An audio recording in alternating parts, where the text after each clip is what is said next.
Hello and welcome to this week's episode of Goa Ahead. And the matter that we are debating this week is who is in the best position to provide stable government in Goa. And I have four eminent panelists joining me in the studio. First, I have with me leader and spokesperson of the BJP, Giriraj Pai Varnekar. Giriraj, welcome. Then I have leader and spokesperson of the Congress party, Sunil Kautankar. Sunil, welcome. In studio, I have with me lawyer and political analyst, Advocate Radharao Gracias. Radharao, welcome. And joining me online is political analyst and professor, Dr. Manoj Kamath. Manoj, welcome. Manoj, I'll start with you. So, when you look at these two gentlemen in the studio, who do you think is in the best position to provide stability? Or do you think there is somebody else missing on this panel who can provide stability, but I haven't considered that person on the panel? In the lighter vein, I would say, both the Congress and the BJP together with mixed faces will form the government, and Goa Forward and MGP, Trinamool Congress and AAP will join the government. Though I'm saying this in a lighter way, this was in reality which we never thought before.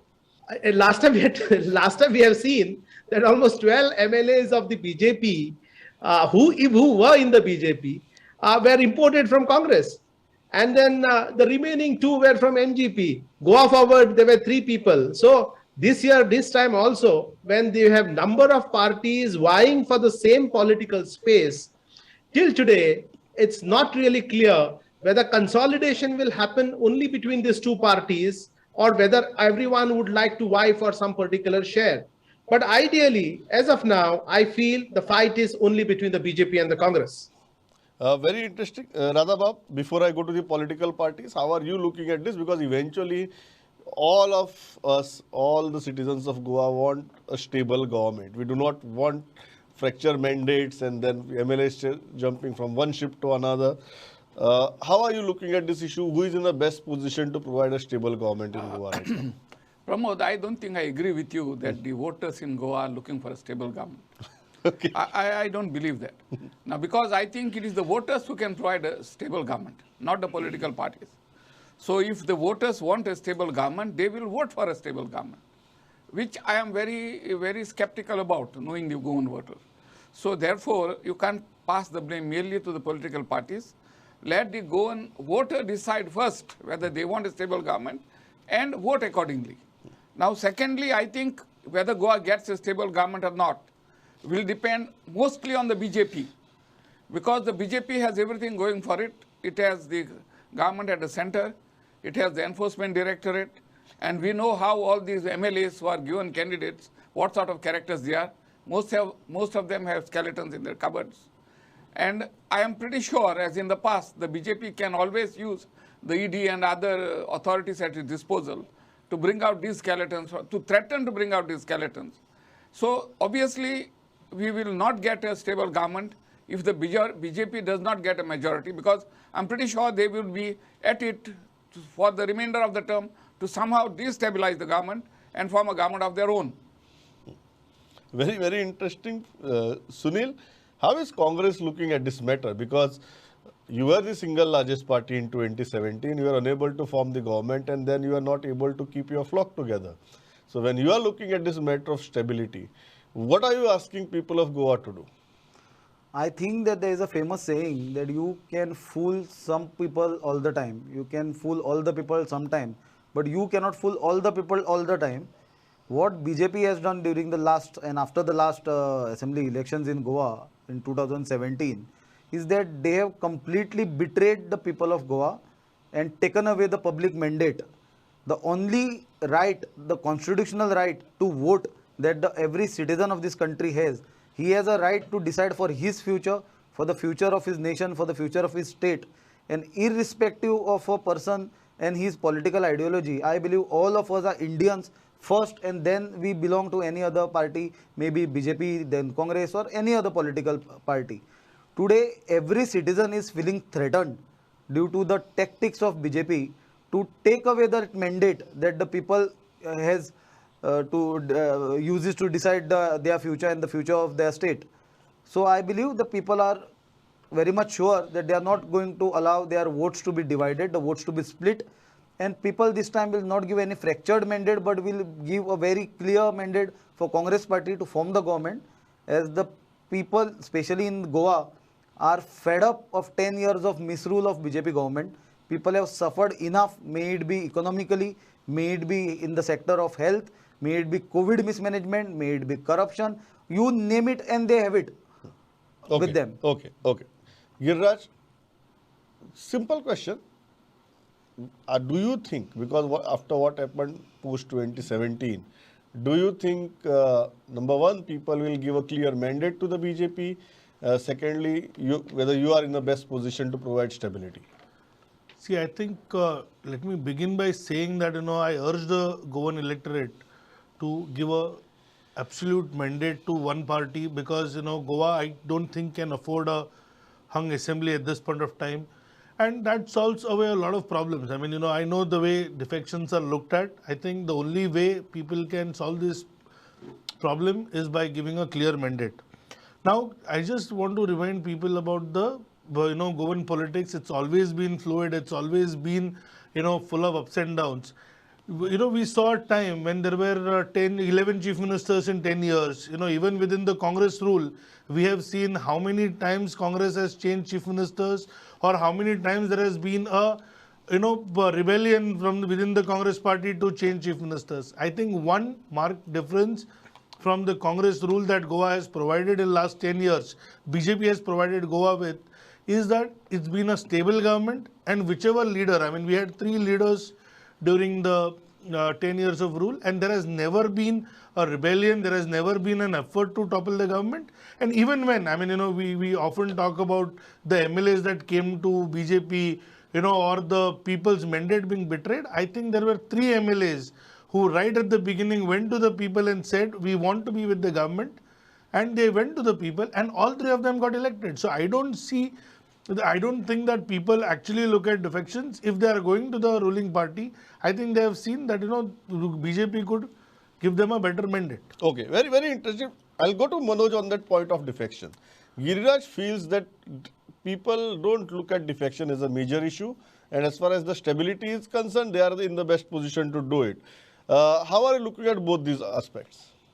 No, I really don't agree. Look at Giriraj's statement. The minute I make one statement now, he's going to react. Now, just now, look at it. What did he say? He says when MLA shifts towards the ruling party, then it cannot be called as defection. So in that definition, the Giriraj has to tell the government, tell the Goans, what kind of defection does Digambar Kamath fit in?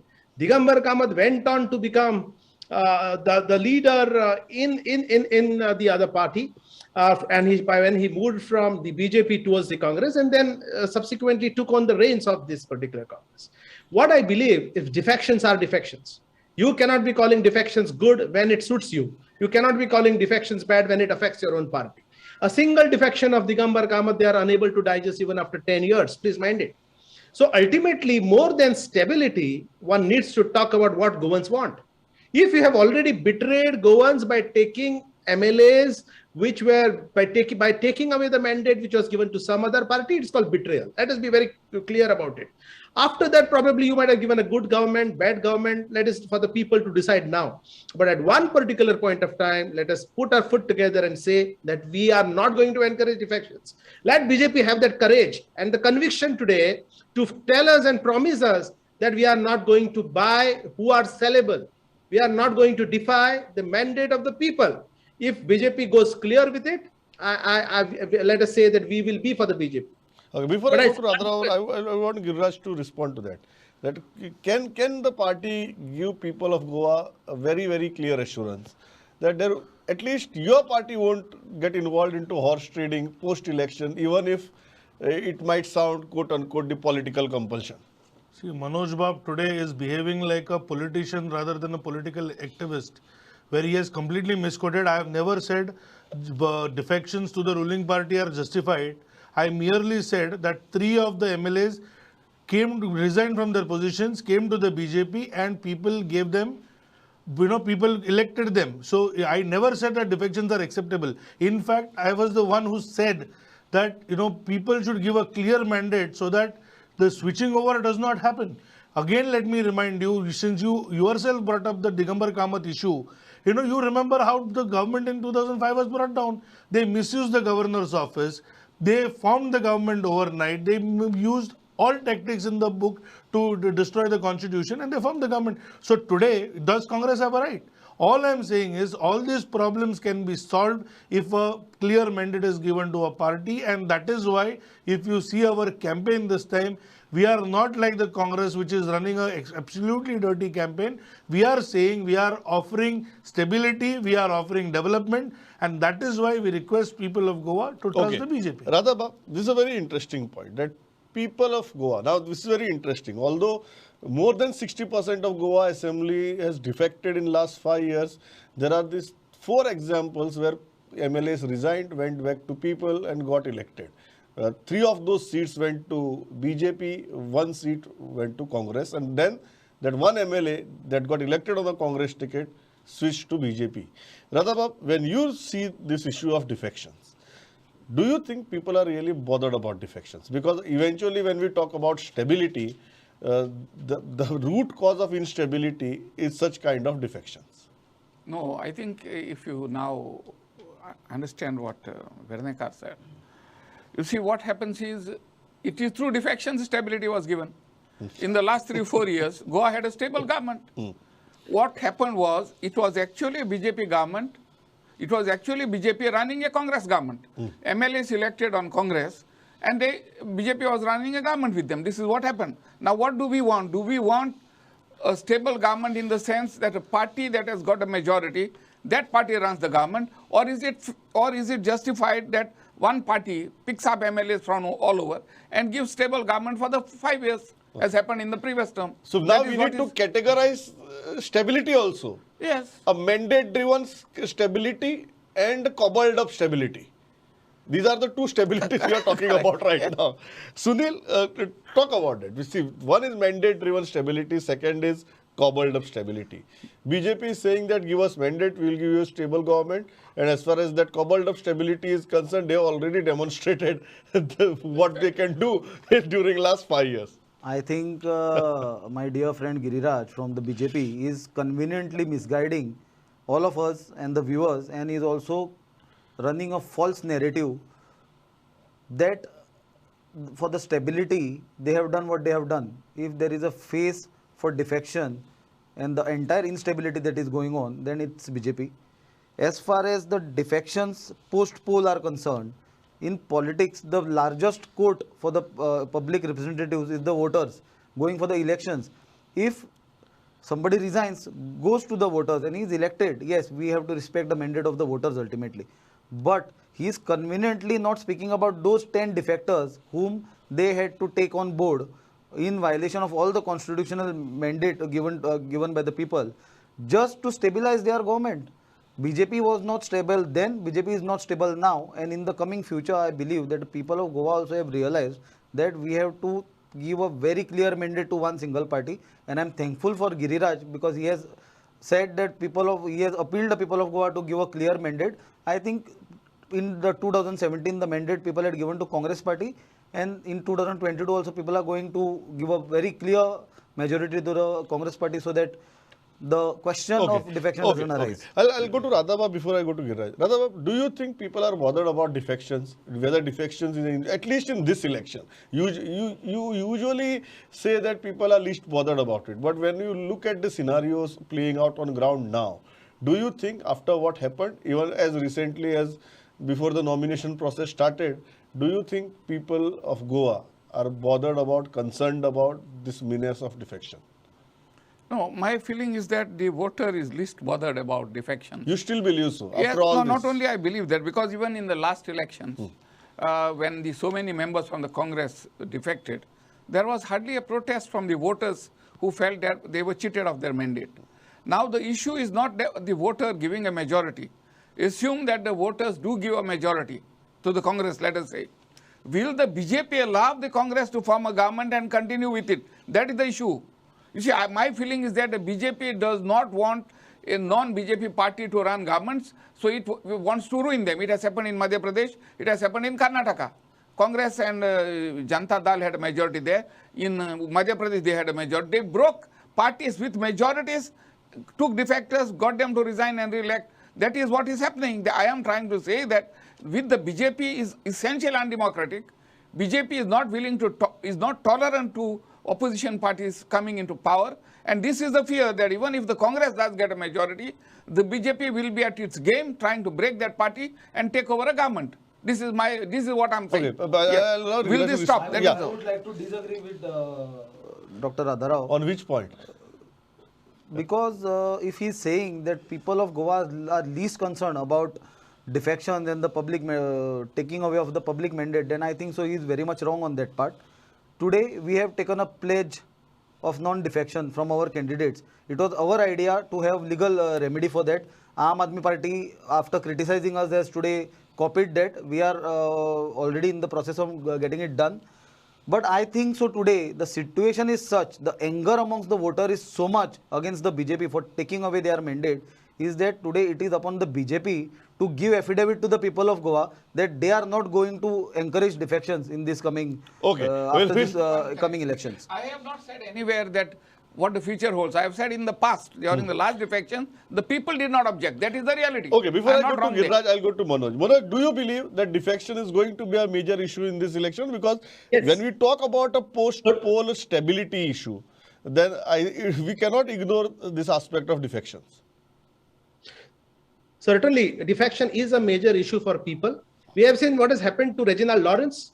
We have seen how Isidore Fernandez, who has been loyal to the BJP, how he has been treated. We have seen Lakshmikant Parsekar, the loyal most soldier of the BJP, the former chief minister, former president of the state unit, how he has been treated in order to accommodate a defector. We have seen in Panjim to accommodate a defector how and senior most person's son, and that too sincere to the BJP's core ideology, has been treated. And then that particular anger. But remember, I don't agree with Radharao Bab only because once the voter has given the mandate, he has his handlock. He has nothing to do in next 5 years to do. That does not mean voters like it. And this time, the elections would be an acid test about people's patience. This will be acid test about how the BJP should behave and how the people who encourage defections will be taught a lesson by the public. But do you believe, Manoj, one thing, that it is not an issue about BJP or Congress? When Congress was in power, as Giriraj gave that example of 2005, there have been multiple examples of Congress was indulging in same kind of practices and BJP is just kind of carbon copying it. See, there is a difference. When Congress was in power, they had changed the chief minister faces or there were rebellions within the party. Now that is the issue of the discipline within the party. Here I am talking about bulldozing the mandate of the people. Okay. Yeah. Bulldozing the mandate of the people to such an extent. Number one, the category of stability is a mandate stability and a cobbled up stability vis-a-vis the other things that are said here. I'm almost getting a feeling that we have two Congress spokespersons on the panel today, and Manoj is included in one of them. See, the double standards are absolutely evident when he criticizes defections and says Isidore Fernandez is loyal to BJP. So either he does not remember that Isidore was one of the 10 people who came to the BJP, or he has a different agenda altogether. Coming back to the the part of the cobbled up stability or stability, as I said, the main issue of the government, of any political party when going to the people should be about what it has done for the people or what it can do. And I think today that is the only party which is promising that is the BJP. Today Congress does not tell you. I mean, I may actually sound like a broken record because I have been on your show so many times. I still insist 2017 was nobody's mandate. What does the constitution ask for? That you should have support of 21 MLAs. Did they have it? We had 21. We went to the governor. We formed the government. Till then, Congress was still fighting to decide who was their chief minister. So when this kind of a situation is there, I don't think you can blame the BJP for being a first mover. And I still repeat, when the 10 MLAs came to BJP, BJP had a government in place. So there was no need for BJP to, accept. But I think what the only agenda was stability. And today, I mean, let us remind people, about what happened in 2012. It was a anti-government, anti-Congress mandate because of its misgovernance, and I think people will remember that and vote for BJP this time. Yeah, Radhabab, do you agree with that? Whenever Congress was in power, Congress was indulging in similar kind of activities. Now BJP is indulging in similar kind of activities. So it's relative. See, what happens is the Congress cannot run away from its own misdoings. All of us are witnesses to that. But that does not mean that a party that has come to power, castigating the Congress for its maladministration, can also repeat the same and say the Congress did it. You have been elected for last 10 years to change it.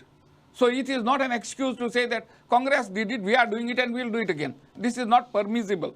The problem here is, even now Dr. Manoj, you see, he may appear to be pro-Congress. The difficulty is, those of us who are here, whether Manoj or myself, we essentially look at the government with a critical eye.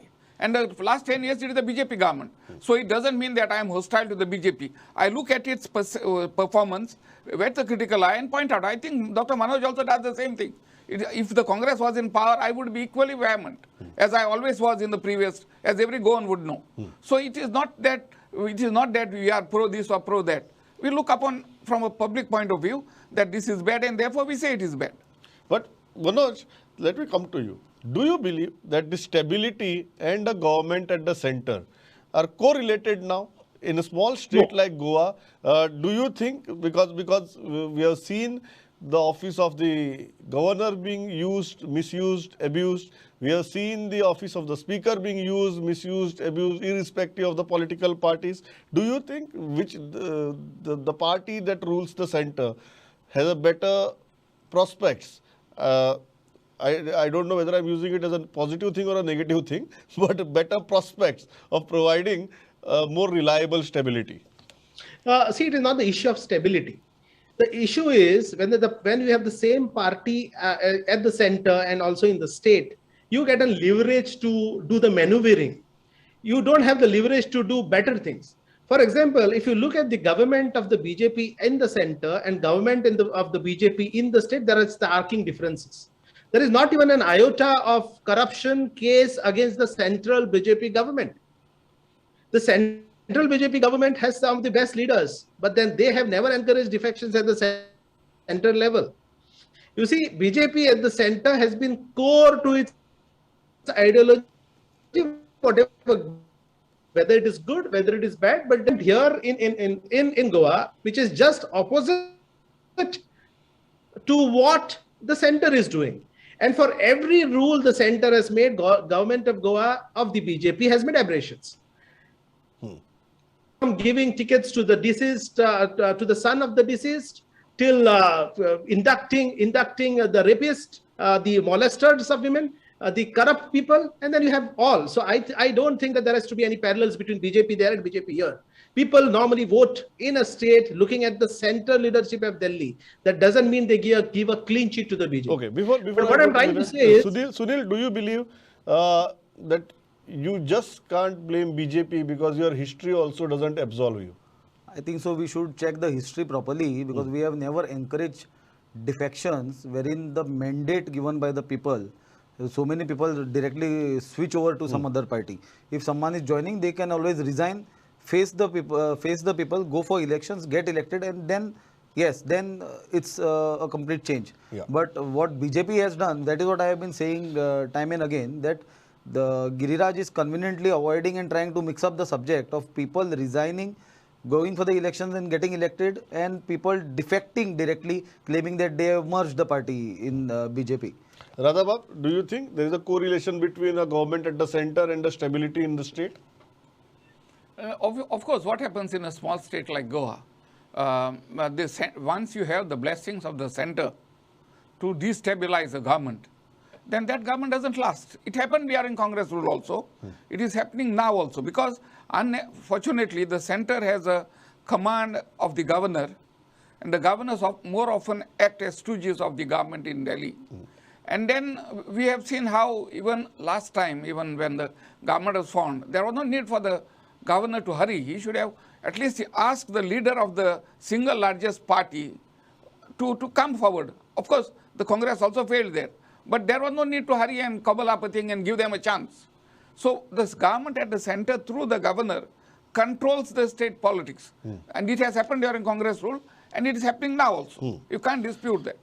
Giriraj, finally, do you think a strong government at the center is your biggest ally as far as the stability in state is concerned? See, I just have to make two quick comments. I mean, when we talk about this double engine or support from the center, I think the difference is very glaring. From 2007 to 2014, Goa got 150 crores for development of infrastructure, whereas from 2014 to 2021, we got 4,000 crores. Now 150 crores to 4,000 crores, even a person like me, I don't think I can tell you in how many percent it has grown. Secondly, Radharabab thankfully agrees that he is basically anti-establishment, so we cannot really take his view as unbiased. And coming back to a little historical perspective to what Sunil said, I think they have forgotten that, Congress for the first time in Goa formed a government by transferring lock, stock and barrel from the MGP. So I do not think today they are sounding holier than thou, but I think Congress has to just reflect upon and people will remember. So all I am saying is we are going to the people with report card and manifesto, and we hope that people will look at the issues which will affect them Absolutely. and vote accordingly. Yeah, completely out of time, Radhabab. Yeah, Quickly. these 4,000 crores which are supposed to have come have mostly come for the national infrastructure development project by way of the bridges and highway. It is not for Goans. Okay. Let us not be misled. As far as BJP's announcements of funds coming from center is concerned, every year they are announcing the same thing. Last year they had announced 300 crores for Goa. Again this year they are announcing the same 300 crores, which have never see reached the Goa. infrastructure. Which has never reached And Goa. you can see the BJP government It is a shame that every year you have It's a shame that Congress could not do a Zuari bridge. And you have It's to a announce shame the that same you could not funds. build the third Okay, But Mandi Giriraj, bridge. Giriraj doesn't come to Goa. Giriraj, Sunil, I'm completely out of time. I think all of us on this panel agree, I think, on one fundamental thing.